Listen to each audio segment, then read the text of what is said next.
Hey, everybody. And again, hey, everybody, especially those who are not able to join our stamp club today. We are going to be doing some fun faux dry embossing. And there are a couple of techniques that I want to show you. So you may want to watch this before you do it on your own, or you may want to just jump in. It's really more of a technique, and the paper cutting is very, very straightforward. So I'm just going to flip this over and we're going to jump in. This is the main project that I'm going to show you how to do. And it is a really fun one. It's kind of hard to see on camera, but if I bring this up, you can see that the pieces, these are die cuts. They're from the Meadows dies. And they have a couple of layers, so it really pops. And the intention is that the butterflies, there are two butterflies, and these two flowers are meant to look like they went through an embossing folder. And I decided to add a little bit of ink blending on the top of them as well. And honestly, this popped out of me literally just sitting down a couple of days ago and playing. And I got a little carried away, maybe. I had a lot of fun. And I just think it's a pretty combination. So I wanted to share that with you. But let's start with a couple of ideas for dry embossing. And again, you may or may not be able to see this. These are die cuts. I have intentionally not attached these at all. They come from the Meadows dies. They're the same ones, the same dies that I used to make the card that I just showed you. And sometimes when people do faux dry embossing, this is what they do. They use tone on tone. This is evening evergreen cardstock in the background. And I also used evening evergreen cardstock to cut out these dies. I did run them through an embossing folder.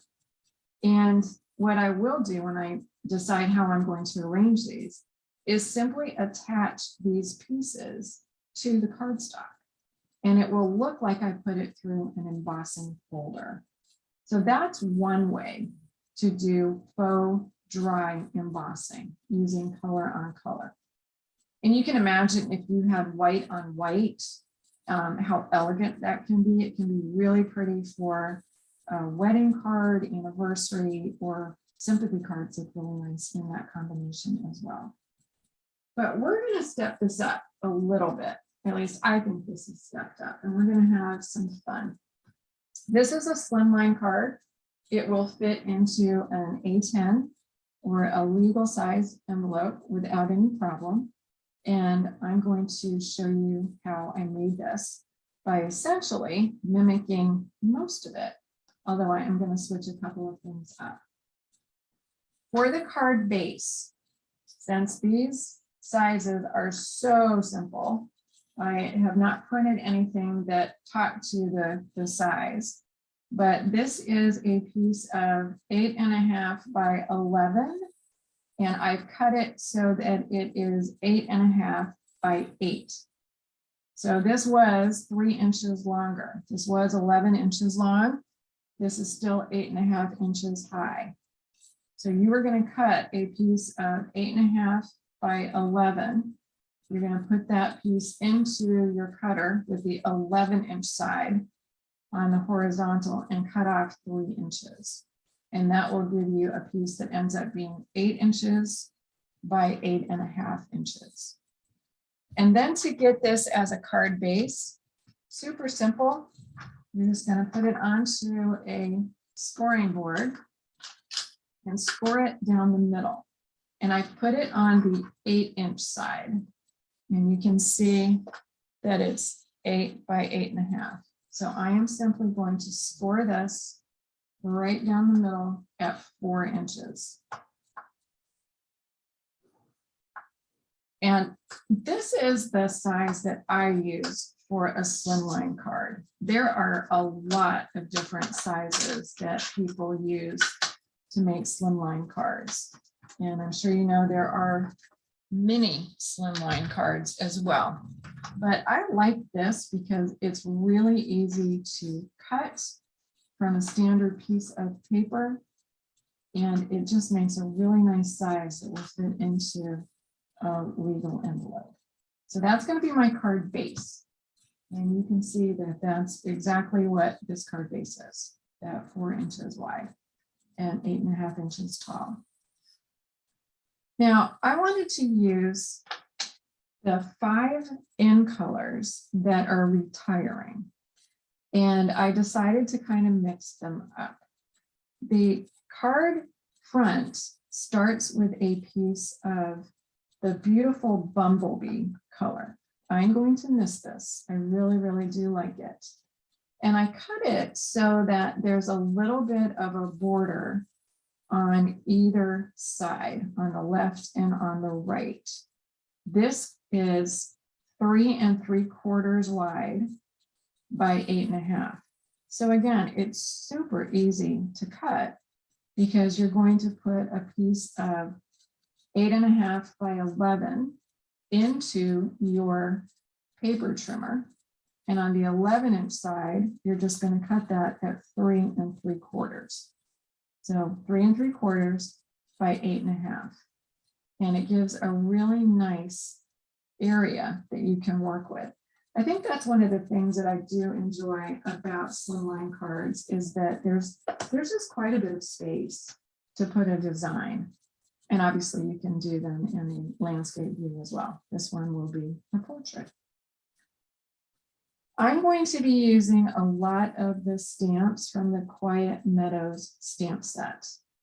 And essentially what I'm going to do is get some blocks and some ink, and I am going to create a background.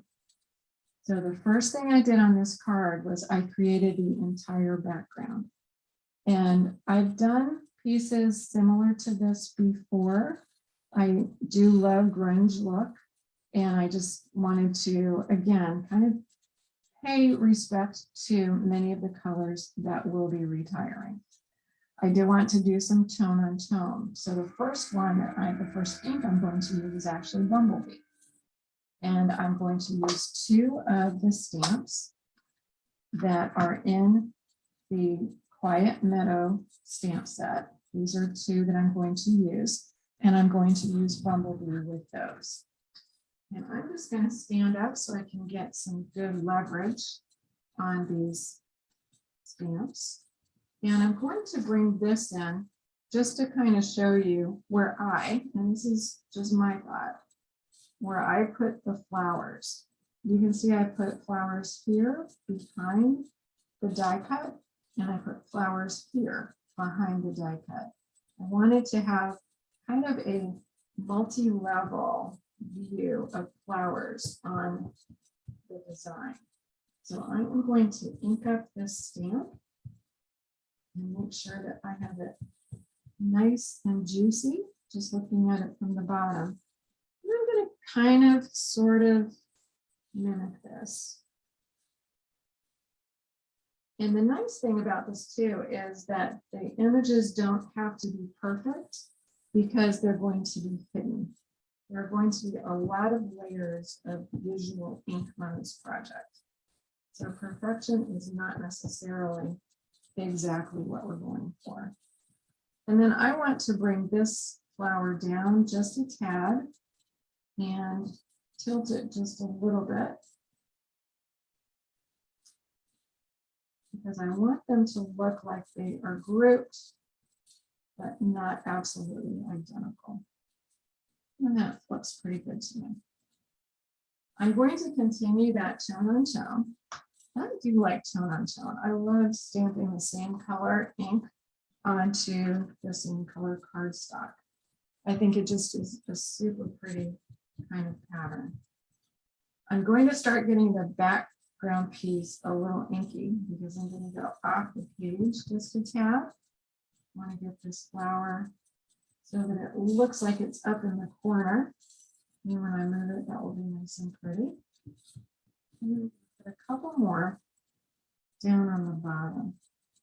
And I'm going to rotate my stamp so it doesn't look like I've got the same orientation of the flower when I do that. And I'll just take this one so that that's on the page as well. All right, so I've started, and I'm just going to build this up, and you will see that I will be using many of the colors. I'm going to bring in Just Jade. If anyone asked me what my favorite color is of the in colors that will be retiring, I would not hesitate to say that it would be Just Jade. I love this color. I think it is absolutely gorgeous, and I really will miss it. The stamp that I'm going to use is the one that has a lot of words, although the words are not necessarily legible. And I'm just going to kind of cover the cardstock, and I'm going to do it in a very odd pattern. So I'm going to go left and then come down and go right. I'm going to stamp on, stamp off, and continue to do that. And again, you can use any kind of grungy stamp that you want, make your own design. The beauty of this is imperfection. It makes it look a lot more interesting. And this is a technique that we used a while back when we were doing a grungy design as well. And sometimes I do feel a little guilty when I do the stamping off, that I might be wasting some ink, but all in all, I think it is a good technique. And now I'm just going to go back in, and there are blank spots on either side, and I'm just going to fill those in to stamp off and kind of go back in and fill them in, and then I'll go to the other side. And again, this is not meant to look intentional. It's really meant to look a little more random. But I do love the way it kind of comes together. And don't worry about whether you have a place that has more or less ink. It is not going to matter when we're done. So I'm good with that. I think that has a nice little background. And now I'm going to grab another one of the retiring colors, Magenta Madness. And oh my word, this is bright. I do like it. It definitely is one that if you are not quite awake and you start stamping with it, you will be awake when you're done. Now I'm going to stamp off. I have put 2 of the little flowers that come in the Quiet Meadow set on one block. And I'm going to stamp them in 2 different intensities of ink. I'm stamping off, and then I'm going to stamp twice. So I'm getting 2 levels of ink. And I'm also trying not to make a pattern necessarily. So I'm going to be rotating this stamp as I continue and sort of looking for places where maybe I want to add a little bit more color. That's super bright. And stop before you do too much. So there, I think I'm good. I should do one more there. All right. So we have so far put 3 colors on here. We've done Bumblebee. We have done Just Jade. We just added Magenta Madness. And now I'm going to use another gorgeous color that will be retiring, Misty Moonlight. And I know many of you and many people love this color. And I do too. It is very, very pretty. It has a lot of different hues to it. And the stamp that I'm using from the Quiet Meadows set is a great grunge stamp. It is just awesome. I'm not going to overthink this. I am moving that stamp around so that I get some super fun differences, if you look at where I'm putting these dots and just randomly going in and adding. And again, I'm kind of pausing and looking to see if there are any places that I need to add some interest. I know that I'm going to be doing some die cutting right in here. And that's where I want to make sure there's a nice area that has some really good contrast, because that's going to help the design overall look like it really comes together. So I created the background, and this can be done obviously with many, many different stamp sets or multiple stamp sets. You don't have to use just one, but I thought this works just really well. There are a lot of stamps in here that work really well together. And every time I create one of these backgrounds, it's going to look different because it is completely done by hand. So now what I'm going to do is I need to do my die cutting. And the dies that I decided to use for this are these phenomenal dies. They're called Meadows dies. And the dies are very large, as you can see. You can compare it to my hand. And they work really, really well with this kind of technique. So what I'm going to do is I'm going to take a couple of dies. I'm going to use a different die than the one I used in the example. I'm going to tell you why. I'm going to use this die. And what I'm going to do is take all the components that are die cut. And you can see, if you look side by side with this, that we've got the butterfly, we have two flowers, and then we have the half butterfly. And I am going to run these through a die cutting machine. But I want to tell you why I changed the flowers that I decided to use on the example and the one that I'm doing now. So let me show you what these die cuts look like when they come through the machine. I'm going to show you white ones because they're pretty visible. So if you look at, this is what this die looks like when you put it through the machine. And for this technique, this is perfect because there are no holes. There are no pieces. There are no extra little paper poo that you're going to see other than the design. And this will make better sense when I show you the other piece that I'm also going to use. So in this piece, there are two parts, this part and this part, that are going to come out when I die cut because they're essentially an area. They're an area that's self-contained. And they're pretty big. And I need to capture those pieces because I'm going to be putting the pieces back like a little puzzle. When I did this die, there are a bunch of little dinky pieces. There's one right there. There's a little dinky one right there. A little dinky one right there. It's doable to put the pieces back in. But when you have larger areas that will pop out, it makes it easier. And this one is perfect because there's nothing that I'm going to have to piece back together. So just wanted to let you know why I'm using a different die on this particular card. So what I would do is figure out what dies I want to use. And then I'm going to put them on this piece.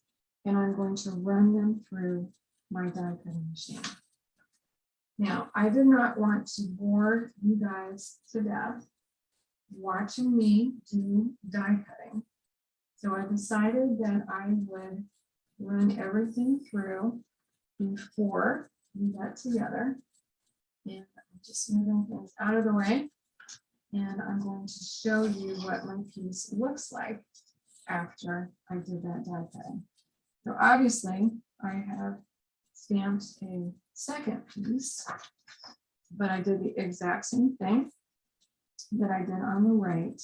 And now you can see that I have made those die cuts and I have those areas open. So I'm just going to bring this out of the way. But the next step that you would take would be to run your focal point through your die cutting machine and get the die pieces cut out. What we want to do next is we want to go ahead and attach the piece that has the cutouts directly onto our card base. And this may look a little bit odd, but it is going to give us the basis for putting everything together. So I'm going to go ahead and I'm going to actually just attach this and I'm going to get it out of my way. Because after we get this attached, we're going to do some really fun ink blending on the pieces that I did cut out. And I just want to make sure that I am not going to mess this up. And I'm just going to attach it to the card base. When you do this, pay a little bit of attention to where you put your glue. You don't want to just put it on the outside edges. You do want to take just a minute and kind of fill in around where you have those die cuts. That's going to help, for example, where I'm putting the glue right now, that's going to help keep that little piece down. And that will be important when we start building everything together. So if you have little pieces that are sort of by themselves, give them a little bit of extra attention. And that way they will stay down for you. Because this piece is 8.5 inches long, it is going to fit exactly at the edges of your 8.5 inch base. So I am looking left and right, looking on the left side and the right side. And I'm just going to try and even up the white that I see on both sides. And I can actually stand that up and try to get it so that it is nice and aligned. So for example, on the other side, I intentionally put some glue behind that little piece and behind that one so that they will stick down. That's going to be important when we start building everything up. So I have this is almost like a puzzle. It really looks like a jigsaw puzzle. And we're going to work on the pieces that we're going to add into this jigsaw puzzle. So let me bring out those pieces. These are the die cuts from the piece that I am doing right here. This obviously came from here. This is the piece that was die cut. And I'm just gonna put that down on my piece of scrap paper. And then this is the other flower. I'm just going to put that down. I did put a little bit of two-way glue on the back. You don't need to. It will be fine. You can do it without. And I have my half butterfly. And I have my full butterfly. And now I'm going to do some ink blending. And that's really what is going to make these images pop when we get everything together. So I'm going to take a look at this piece compared to this piece. I'm going to ink blend some colors onto this die cut piece. And in fact, I'm going to do that on all four. And the colors, since I am using colors that are from those that are retiring, the colors that I'm going to use for the stems will include Just Jade. Pull that out. And then primarily, at least on this piece, I'm going to use the Magenta Madness. So I'm just going to get my example out of the way. A couple of these colors. So I've got the Magenta Madness. And I have Just Jade. And you can see from the blending brushes that I've used these on the example that I made. I'm first going to concentrate on the piece on the right. And just get some color on here. Come in and add that just jade right onto the die cut. And you have a ton of choices here. You can make it as light or as dark as you want. What's really nice about this is as you continue to put color on here, you can pick this piece up and literally just put it into the puzzle and see if the contrast from what you have done with your ink blending is enough. Meaning, do I have enough green on here that it looks different? And I'll show you what I mean by that in just a second. But I'm just going in and adding more and more color.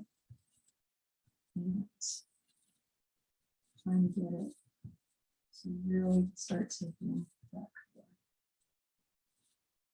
And also, what will happen is because you are adding ink, you're kind of putting color on the edges of the paper. So you're going to get a really nice edge and a really nice just contrast between the background and the foreground. And I'm going to add a little bit of the Magenta Madness here. And then we're going to take a look and see if there's enough ink or if I need to add some more. So I'm going to get that out of the way to add. And blotter paper is your friend here because you may not want to go full strength onto these pieces. You might want to use just a little bit less intensity when you're doing this. But just continue to add until you get the color that you want. And this Magenta Madness on top of the bumblebee paper, it's amazing. It's this kind of cool, I don't know, peach, pinky, really just stunning, bright color. It's really kind of pretty. So let's look at how that ink blending has done and if we need to add any more. I'm just going to look that up. And I'm not going to attach this yet because we've got some more things we need to do. But I'm going to put that into the puzzle piece and see, do I need any more? I think the green looks good. The green is definitely giving a contrast. Believe it or not, I'm going to add a little bit more of the Magenta Madness onto that. And we'll see what happens. So it's going to take a little bit more. And I'm especially trying to get right around the edges just to really drive the contrast. I think that's good. I think we're going to say we're done. We'll go ahead and we'll start in on the second flower. I'm going to do the same thing on this little guy. Come back in with the Just Jade. And I'm sure you know this and have experienced it, is when you start using these blending brushes and you put more ink, they get inkier and inkier. So you don't have to put as much ink on the more you use them. They really do hold the ink until you wash them off. And not everybody actually washes these. There's some folks who just say, you know, have one blending brush for each kind of color family, or even each color ink. And some people don't even wash them. I do.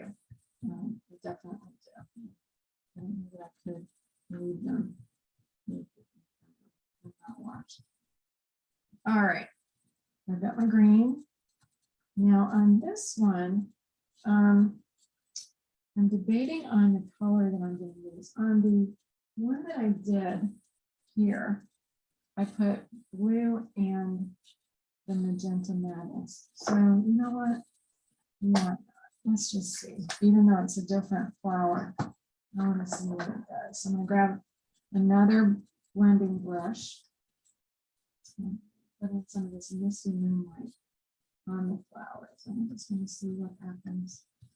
To me, the blue and the green don't have enough contrast to see the difference.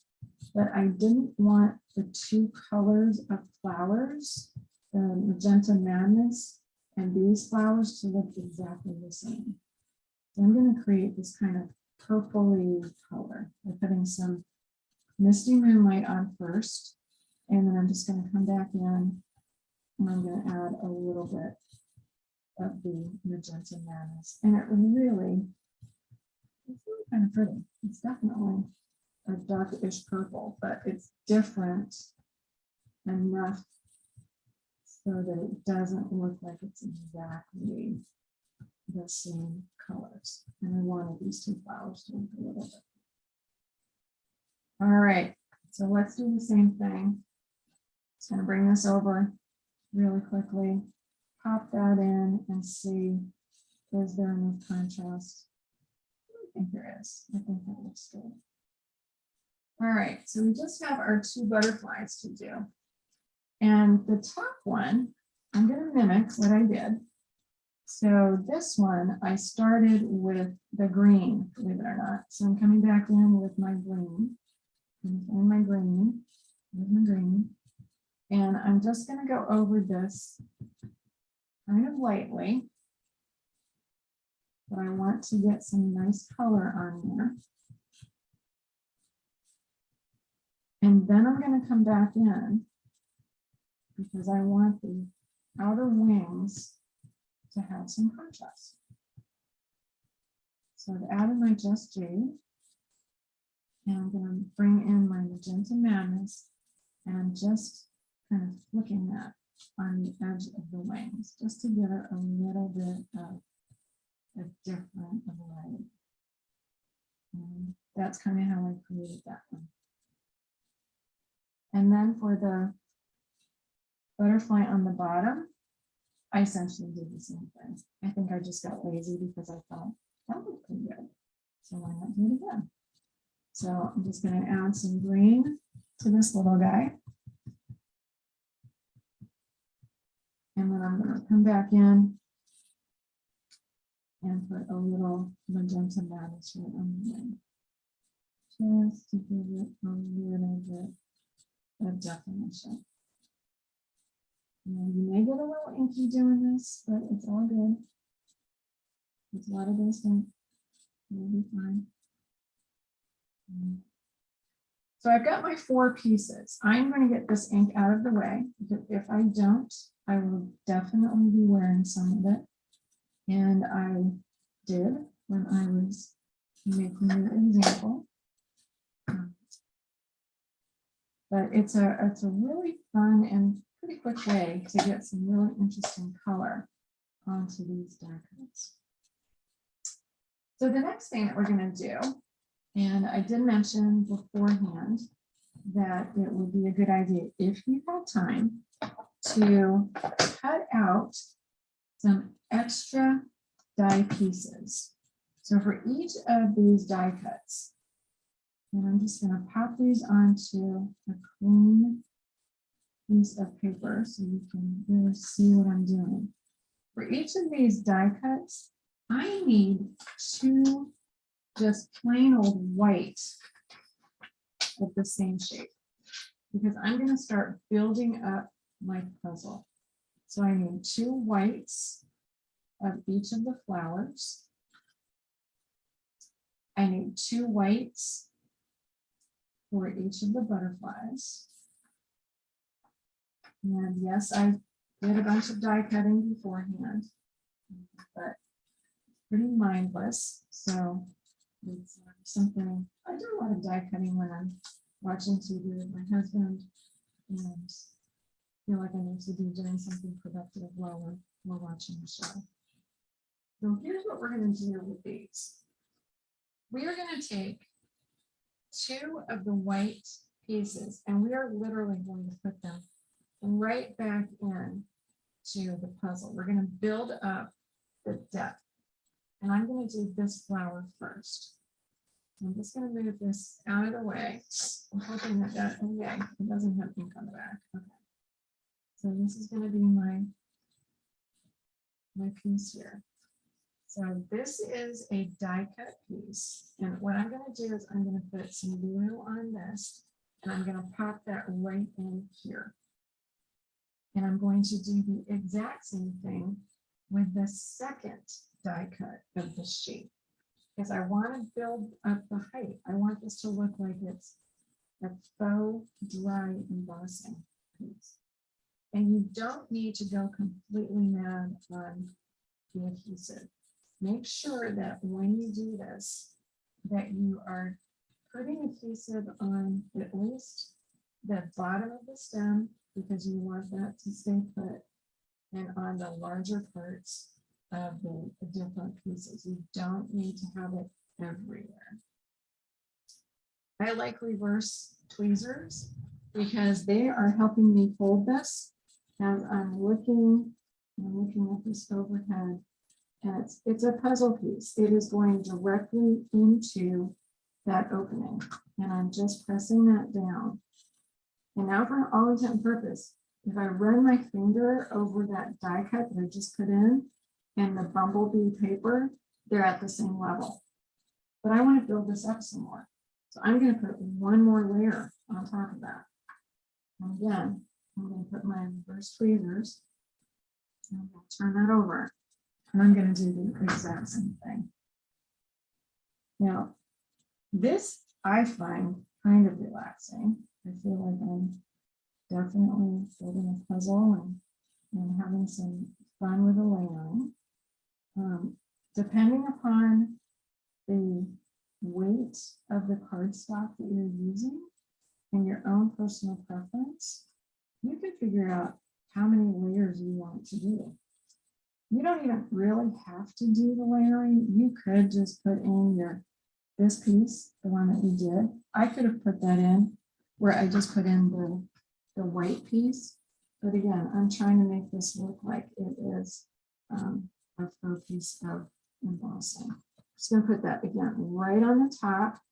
And I'm going to cheat a little bit. I want to look at this and make sure that I am getting it directly on top of that piece that I just put down.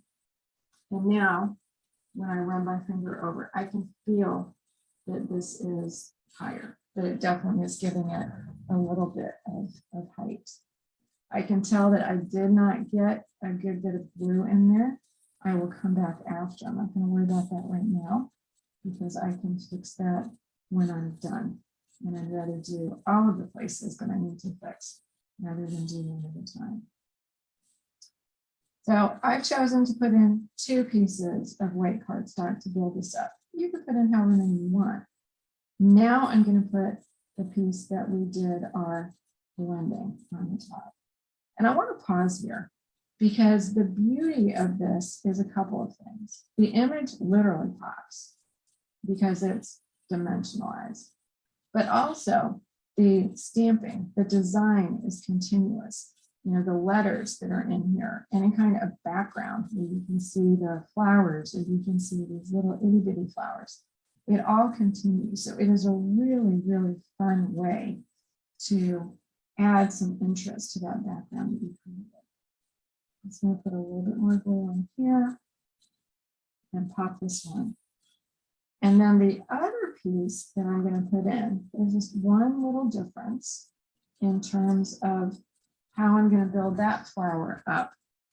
And that's because we have those 2 pieces that pop out. They were extra when I actually did that die cut. And I'm just bringing this up so I can see it straight on to make sure that I'm getting everything.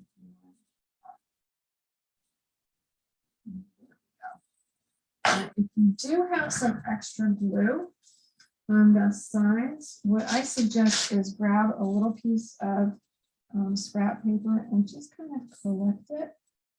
It's not going to damage anything, but it's just, you've got a chance here to kind of get it out of the way if you want to, and you can just get any of that extra glue up if you want to do that. But see how pretty that is? It definitely has a neat dimensional kind of effect. All right, second flower. I'm going to do the same thing. I'm just unwinding this really quick. So I'm going to go ahead and put the blue in. Now, I have my extra pieces. I know that there are two little pieces that popped out. And here they are. These are my two little puzzle pieces. But I don't know where they go. But I will know where they go when I pop in that first die cut. I can see the holes. So I need to put this piece in first, and then I can put in my little extra pieces. Now, you don't absolutely have to do this. You could use a marker, and you could even use the bumblebee marker and color in behind the opening before you put this die cut in, and nobody would be the wiser. But if you want to really put in the pieces that you took out, so again, that whole continuous design goes all the way through, and you can see the different pieces of your stamping. Here's how to do it. So here's my first one. I'm putting that in, and I'm just pressing that all the way down into its space. And that's that first level. So it's nice and flat, and it's fitting in really well into that area. And I can see that I've got these two pieces, and I can tell where these pieces go. So this one right here is going to fit right in there. And it's going to fit just like that. And what I'm going to do is I'm going to put a little bit of glue into that opening.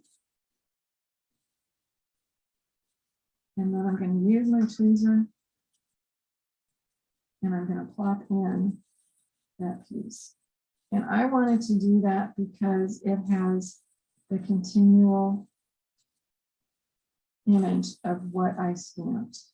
And again, if that's not anything that you want to do, then what I would suggest is one of two things. Either color this with the color of the cardstock that you are putting in the background, or use a piece that you don't have anything that you're going to have to pop back in.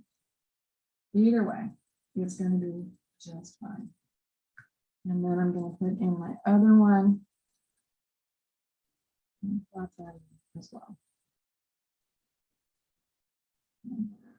I've got all my pieces back together, and I'm going to build that up just like I built this one up. And eventually, I will end up with this piece on the top. And it will have multi-dimension as well. I'm going to mimic the same process for the butterflies. So I'm going to put in one layer. I'm going to put in a second layer. And then I will put on top the piece that I did the ink blending. And as you can tell, I'm not really placing these down. I'm just showing you what I'm going to do. I don't think you watching me glue these down is going to be the most exciting way to spend your time, because you've already seen me do it on the flower. I just want to show you what that will end up looking like. And then the last butterfly down here at the bottom is done the exact same way. You've got one piece that goes in. You get another that's going to raise that up. And then you have that final butterfly that we did the ink blending on. So you can not see too much of the white behind it. And that way it looks like everything is popped up. And because we did the ink blending, there's that differentiation. When you look at this in person, it's one of those, that's really cool. And it looks like it was embossed. And it looks like after it was embossed, there was ink blending that happened. And again, because you can see that the design carries through, the words carry through, or the stem on the flower in the background carries through. It's just a continuous kind of design that is put together. So let's talk about how I finished this off. And I used one more die from the Meadows die set. This is a really pretty sentiment frame die. It has some nice edging. It also has some really pretty stitching that goes all the way around. And I chose to use one of the words or a group of words, the sentiment in the set, thinking of you. I think that can be so broad, you know, thinking of you, and then on the inside it could say happy birthday, or hope you're feeling better, or just so many things. It could also be a sympathy card. You know, that's really just wide open. And this would be a beautiful thing to put in the middle if it were a sympathy card, or if you were sending get well wishes to somebody. So there are a lot of different ways you can use this. And what I did is I mimicked what I did for these other pieces. So I cut out 2 pieces in white.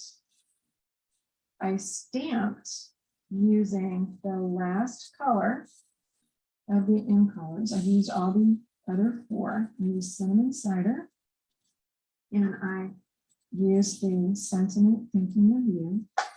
I stamped that onto white cardstock.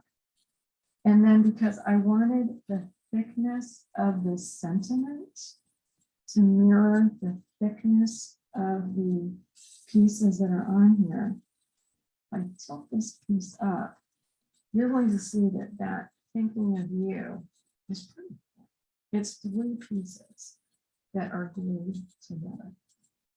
And it really does, to me, it really kind of brings it all together. You've got dimension here, you've got dimension here. And to finish it off, I made a double bow from some pretty gold twine.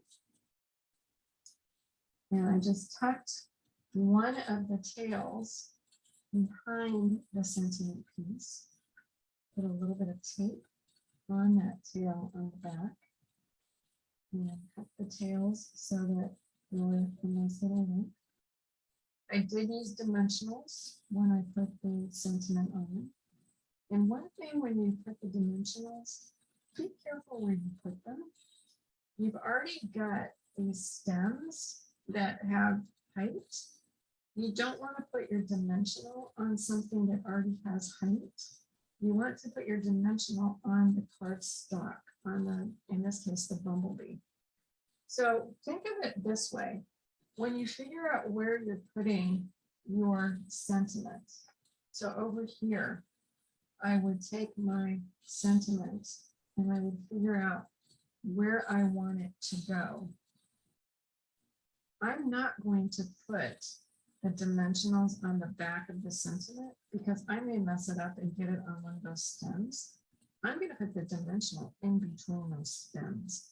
And that way, I'll know that I'm not going to get the sentiment too high. So just pay attention because you do have multiple layers of paper when you're putting this together. The final fun is the bling. And there's bling. There's a lot of bling. It might be a little bit difficult to see, but there are some brushed brass butterflies that are flying around. They're right up in here. I love them. And I love that they are so fun with these other butterflies. They just give it so much character. So that's one of the pieces of bling. I also added some pearl basic jewels, and you can see that in a couple of places. I've got one tucked over here. I've got one tucked down here. And then I thought this was kind of fun. I put one as the inside of one of the flowers. And the reason I put the pearls is I wanted to draw in the white. There's a lot of color in here, but putting the pearls in really helps bring in that white. And then these are some of my new favorite embellishments. These are the Gilded Gems, and they are gold. They're 3 sizes, and they're fun. They're just plain fun. And you can see that I tucked a couple up underneath the sentiment. And then I've got one up here that's by the flower. So there's a lot going on in this, but when you break it down, you could definitely do this in kind of a mass production where you would do your background piece first. You would do multiples of those. You could then do your die cuts. Just make sure that when you do your die cuts, that you keep the pieces that you die cut with the appropriate background, because you want to make sure that that stamping is continuous when you put it all back together. And you could definitely do a lot of the blending at one time. So that's one idea. I've already showed you the other idea of using tone on tone. And again, this was the evening evergreen, and doing die cuts and putting those right back onto the paper so that it looks like faux dry embossing. And the other technique that I tried, and I'm still kind of toying with this, is I did the exact same thing as I did with the card that we went through, but I used designer series paper in the background. And I used a couple of the dies from the Meadows dies as well. I think this background is a little bit busy. I think if I do this again, that I will use a much less busy designer series paper. But I do like the way that the stems pop. I need to figure out a little bit better way to do the flowers. So a couple of different ideas for you for faux dry embossing. And I really hope you try these. They're a lot of fun and just a lot of different possibilities. And I would love to see what you make.